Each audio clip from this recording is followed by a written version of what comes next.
Next one's from Justin Bracken. Subject is mailbag. Hey, K100 crew. Hope all is well. One of my all-time favorites is the Macho Man. I'm assuming you both spent a good amount of time with him in WCW.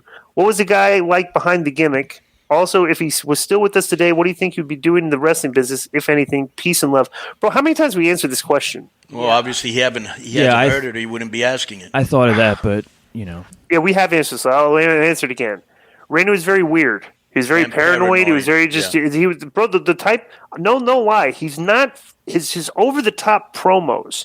He's not far from that character backstage. He was very intense. You know, he was like, bro, he was like, you know, he's from that old school family, the Paphos, you know.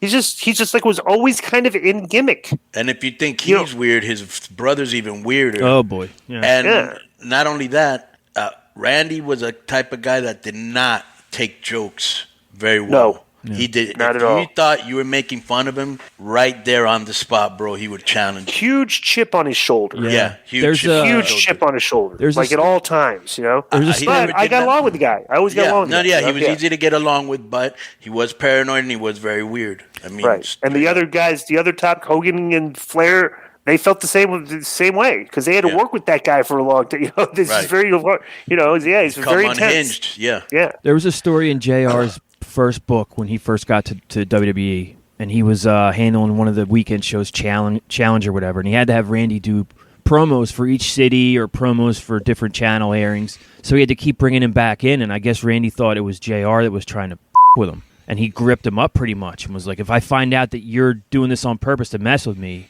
you know, and he was threatening him, and then like Gorilla Monsoon kind of walked up and saved JR, but that was a story I was kind of shocked. That 100% sounds like something he'd do. Yeah, if I find out that this is you screwing with me, like you're gonna find out, you know.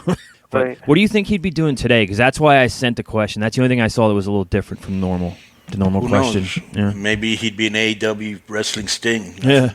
No, I think he left and he was good with leaving and he had the money and he never seemed like he wanted to come back. You never really leave, dude. He would have come back for something. Yeah, you know what he did? That's what made him. That's his whole life. Everything revolves around that. That's his brother's life, his dad's life. He'd do something. The first time that he was seen in years was he did a commercial for the video game, and that's how Warrior came back in too. But then he passed away.